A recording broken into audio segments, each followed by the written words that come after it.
Hello everyone, आज हम लोग बात करेंगे छः सबसे ज़्यादा जो कॉमन मिस्टेक्स होता है स्क्वाट एक्सरसाइज में, उसके बारे में बात करेंगे। क्योंकि आपका स्क्वाट जो है बहुत इंपॉर्टेंट एक्सरसाइज है कि आपका प्राइमरी मूवमेंट पैटर्न के अंदर आता है, जो आप लोग डेली लाइफ में यूज़ करते हो।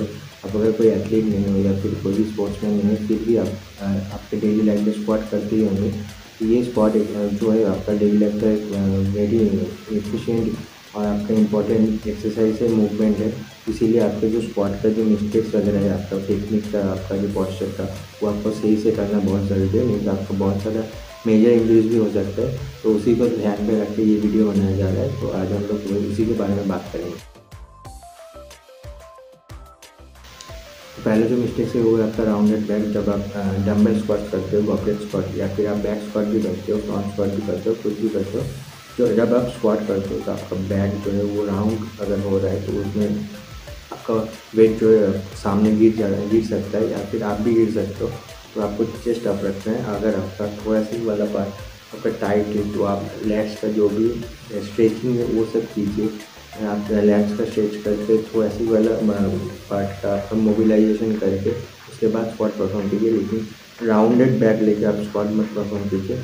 आप अगर थोड़ा वाला पार्ट सही है, आपका मोबिलिटी अच्छा है, आपका स्ट्रेचिंग आपने ठीक से किया हुआ है, तो आप दिमाग में रखिए कि आपको चेस्ट को ऊपर रखना है। या जब भी गोबलेट स्क्वाट कर रहे हो, आप कर रहे हो, तो आपको चेस्ट अप करके करना है। दूसरा जो गलती होता है वो है आपका हील को रेज कर देना। बहुत लोग देखते हैं कि टो के ऊपर बैठते हैं स्क्वाट पे, तो टो के ऊपर बैठ जाते हैं, वो नहीं करना। आपका हील जो है वो राउंडेड रहेगा। आप अगर आप ऊपर आ रहे हो या फिर नीचे जा रहे हो स्क्वाट करने के दौरान, तब दोनों टाइम आपका हील जो है राउंडेड रहेगा। उसको उठा के आप स्क्वाट नहीं कर सकते। तो आपका अगर हील उठ रहा है तो आपका टो पे ऊपर आपका प्रेशर आ रहा है, तो उसमें आपका क्या होगा, नी पे प्रेशर आ जाएगा। तो वो हम लोगों का गोल नहीं है। हम लोग का गोल है hip dominant exercise. Mostly squat जो है हिप डोमिनेंट एक्सरसाइज है। तो अगर आपका नी पे प्रेशर आए, वो सही बात नहीं है। तीसरा जो गलती है, bending at the knee first. आप जब स्क्वाट पे बैठते हो तब बहुत लोग क्या करते हैं, नी से पहले बेंड होता है, उसके बाद हिप से बेंड होता है। तो जैसे आपको दिखाया जा रहा है, नी से आपको बेंड नहीं होना। पहले आपका हिप जो है वो बेंड होगा। हिप से आपको उधर बेंड करना है, उसके बाद आपका नी बेंड होगा। पहले अगर नी बेंड हो रहा है तो वो नी डोमिनेंट हो जाता है।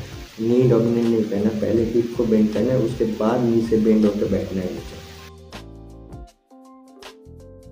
चौथा जो मिस्टेक है वो आपका नी केविंग होना, या फिर नी वेलवेल जो हम लोग बोलते हैं। आपका नी अंदर के, जब आप स्क्वाट पे बैठ रहे हो, आपका नी अंदर की तरफ आता है, वो नहीं करना। आपको नी को बाहर की तरफ पुश करना है। सोचना है कि आपके नी के बाहर की तरफ दोनों साइड आपका एक वॉल है, वॉल को पुश करना है। तो उसकी हिसाब से आपको वॉल को पुश करते करते आपको नीचे बैठना है, ऊपर आना है। वो अगर आप ध्यान पे रख पा रहे हैं तो आपका नी केविंग का जो प्रॉब्लम है वो सही होगा। पांचवा जो मिस्टेक है वो है आपका hyper extending of the neck का आपको हाइपर एक्सटेंड नहीं करना है, उसको आपको सीधा रखना है। आपका जो थोरेसिक है, आपका जो सर्वाइकल है, जो आपका नेक वाला हिस्सा है, आपका जो लोअर बैक है, वो एक सीधा न्यूट्रल पोजीशन पर रहेगा। जो आपका स्पाइन का जो न्यूट्रल पोजीशन होता है उस पर रहेगा। अगर आप कोई भी पार्ट आप अगर ज़्यादा ओवर एक्सटेंड कर रहे हो या हाइपर एक्सटेंड कर रहे हो, उसमें क्या होगा, आपका वो वाला पार्ट भी इंजरी हो सकता है। अगर आपका सर्वाइकल जो है वो बहुत मोबाइल है, इसका मोबिलिटी बहुत ज़्यादा है, तो अगर आप ज़्यादा हाइपर एक्सटेंड कर देंगे तो आपका इंजरी हो सकता है। तो उसको स्टेबल करके आपको सीधा नीचे बैठना है, सीधा ऊपर आना है।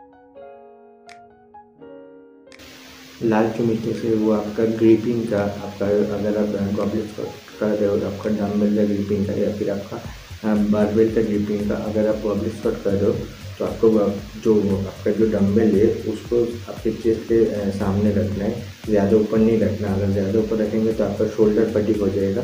तो आप उतना देर तक आपका जो गोल है स्क्वाट करना, वो आपका लोअर बॉडी का एक्सरसाइज नहीं होगा, आपका शोल्डर थक जाएगा। तो आप तब डंबल पकड़ के नहीं रख पाएंगे स्क्वाट के दौरान। तो आपको क्या करना है, शोल्डर के लेवल पे आपको चेस्ट के सामने गॉबलेट स्क्वाट करने के टाइम आपको डंबल पकड़ना है। और अगर आप बैक स्क्वाट कर रहे हो, उसका एक पूरा अलग वीडियो बना सकता है। तो मैं फिर ऊपर बता देता हूँ। आपका जो कैप वाला हिस्सा है, या फिर थोड़ा सा नीचे आपका स्कैपुला जहाँ से स्टार्ट होता है, स्कैपुला और ट्रैप के बीच में जो एक पोजीशन आता है, उधर आपको रखना है। और आपको जो आपका जो बारबेल होगा उसको ऐसे आपको हाथ को सामने पुश करना है, पुश करके लॉक पोजीशन पे आके आपको बैक स्क्वाट में बैठना है। तो फ्रंट स्क्वाट के टाइम पे वही सेम करना है। आपका जो क्लेविकल वाला बोन है इसके सामने आपको ऐसे आपको आपका बारबेल पकड़ना है और इसको आपका एल्बो को जो है ऊपर की तरफ आपको पुश करना है ताकि आपका जो बारबेल है वो गिर ना जाए। तो यही था आज का वीडियो। अगर आपका कोई भी क्वेरीज है आप मुझे DM कर सकते हो इंस्टाग्राम पे या फिर आप मुझे कमेंट पे बता सकते हो। तो यह थैंक